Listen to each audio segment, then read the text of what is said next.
It is 1899, and the British Empire's grip in South Africa is slipping. Brave settlers known as Boers have taken up arms, declaring independence in the Orange Free State and Transvaal Republic. As tensions escalate into all-out war, one young man throws himself headlong into the conflict. Not for king and country, but for adventure and glory. This is the remarkable true story of Winston Churchill's incredible struggle in the Second Boer War.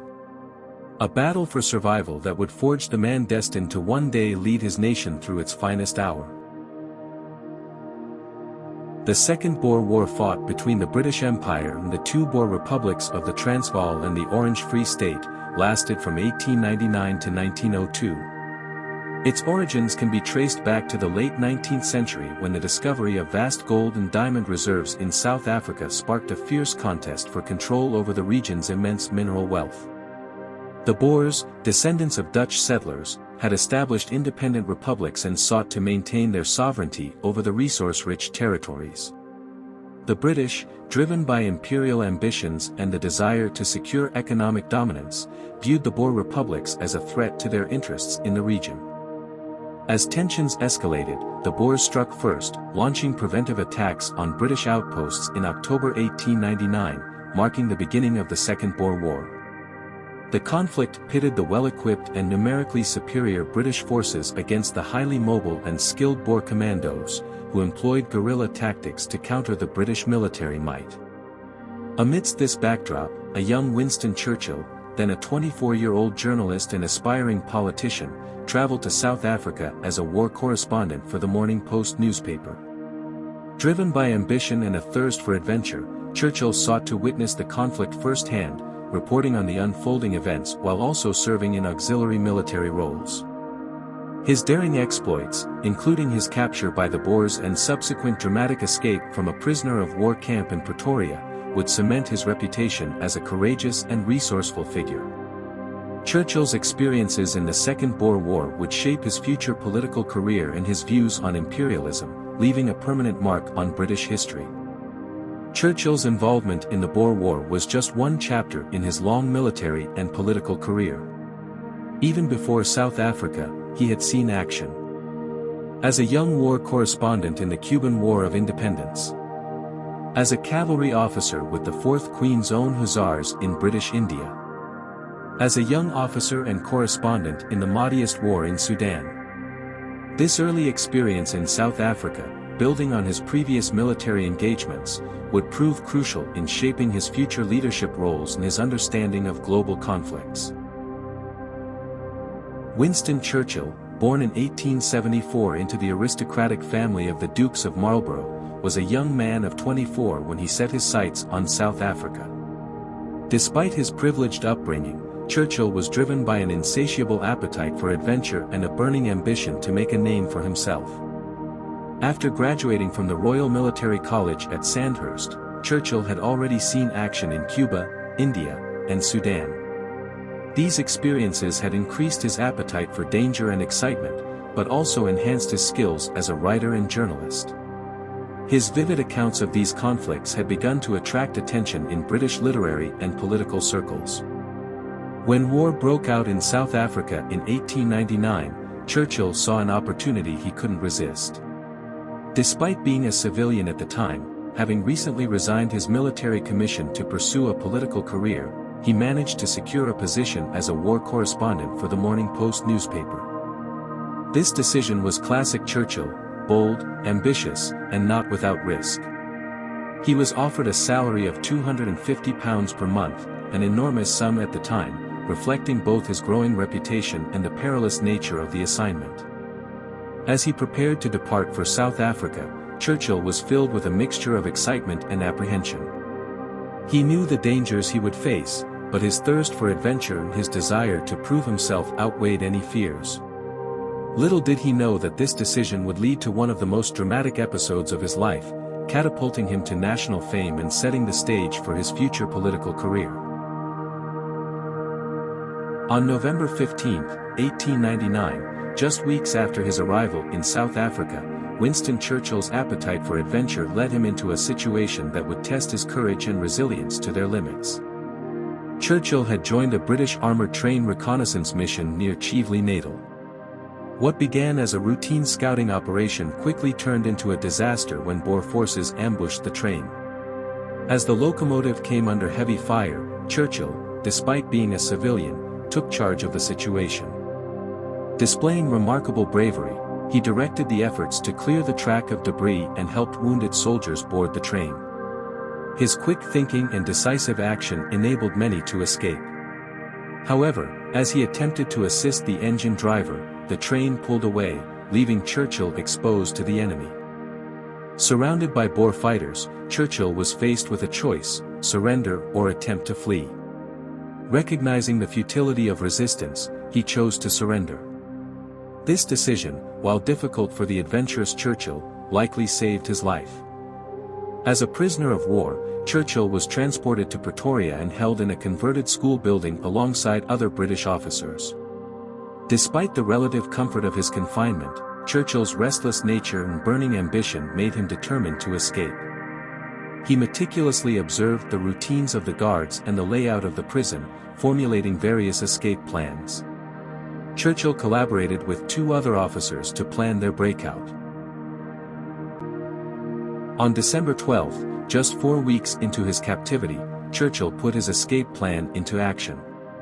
Taking advantage of a momentary lapse in the guards' attention, he successfully vaulted over the prison wall.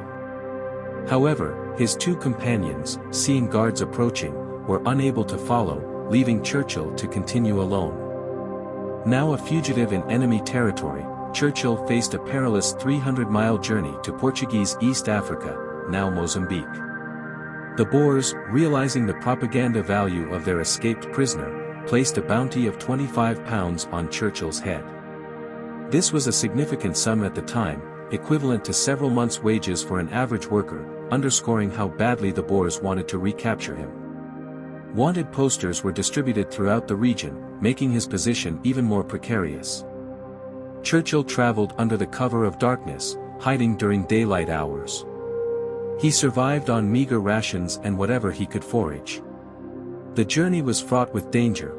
At any moment, he risked being discovered by Boer patrols or unsympathetic locals. Fortune smiled on Churchill when he came across a coal mine operated by an Englishman, John Howard. Despite the enormous risk, Howard and his associates decided to help the escaped prisoner. They hid Churchill in a coal mine shaft for 3 days, keeping him supplied with food and water. It was these same helpers who devised the next crucial phase of Churchill's escape. They formulated a plan to conceal him on a freight train bound for Portuguese territory. Although uncomfortable hidden away in the itchy, cramped confines of the wool bales, this ingenious scheme offered Churchill his best chance at freedom. The journey was filled with danger, but Churchill's resolve never wavered. On December 21, after a tough 9-day ordeal, Churchill finally reached the British consulate in Lourenço Marques, now Maputo. He was free at last. His daring escape, marked by the young Churchill's courage, the kindness of strangers, and no small amount of luck, made headlines around the world, transforming him from a captured war correspondent into a bona fide hero and setting the stage for his remarkable future career. After his daring escape and return to British lines, rather than immediately returning to Britain to bask in his newfound fame, Churchill wasted no time in rejoining the war effort. He secured a commission with the South African Light Horse, participating in several significant engagements, including the Battle of Spion Kop, the relief of Ladysmith and other key battles, further burnishing his reputation for bravery and patriotism.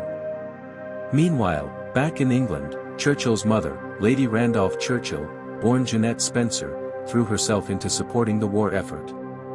She raised funds to furnish and equip a hospital ship, aptly named the Maine. Not content with a purely administrative role, Lady Randolph personally directed the nursing efforts on board the ship as it sailed along the coast of South Africa, providing crucial medical care to wounded soldiers. In a touching family connection, Churchill's younger brother, Jack Churchill, also served as an officer in South Africa. However, Jack's war experience took a different turn when he was wounded in action. As fate would have it, Jack became one of the first patients aboard the hospital ship Maine. When Winston visited his recovering brother aboard the ship, it led to an unexpected family reunion. There, far from the comforts of home, amidst the backdrop of war, Lady Randolph found herself tending to one son while reuniting with the other. It was a bittersweet moment that underscored the personal sacrifices and familial bonds tested by the conflict.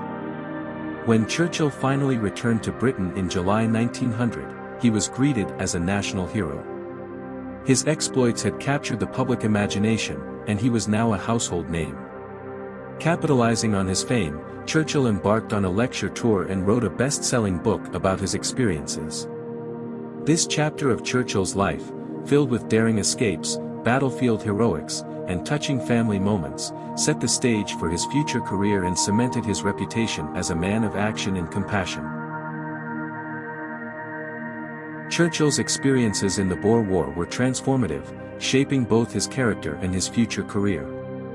The courage, resourcefulness, and leadership he displayed during this conflict foreshadowed the qualities that would define his later political life. This early chapter in Churchill's military career was far from his last. Throughout his life, he would be involved in numerous conflicts in various capacities. As First Lord of the Admiralty during the early years of World War I. After resigning from the Admiralty, he briefly served on the Western Front as a lieutenant colonel with the 6th Battalion, Royal Scots Fusiliers. He later returned to government as Minister of Munitions in the latter part of World War I. As Secretary of State for War and Air during the Anglo-Irish War. Most famously, as Prime Minister leading Britain through World War II. And in his later years, overseeing Britain's response to the Malayan emergency and the Mau Mau uprising in Kenya during his second tenure as Prime Minister. The lessons learned and experiences gained in the dusty plains of South Africa, combined with his subsequent military service, would serve Churchill well in these future conflicts. These experiences helped to mold him into one of the most significant figures of the 20th century, known for his strategic insight and unwavering leadership in times of national crisis.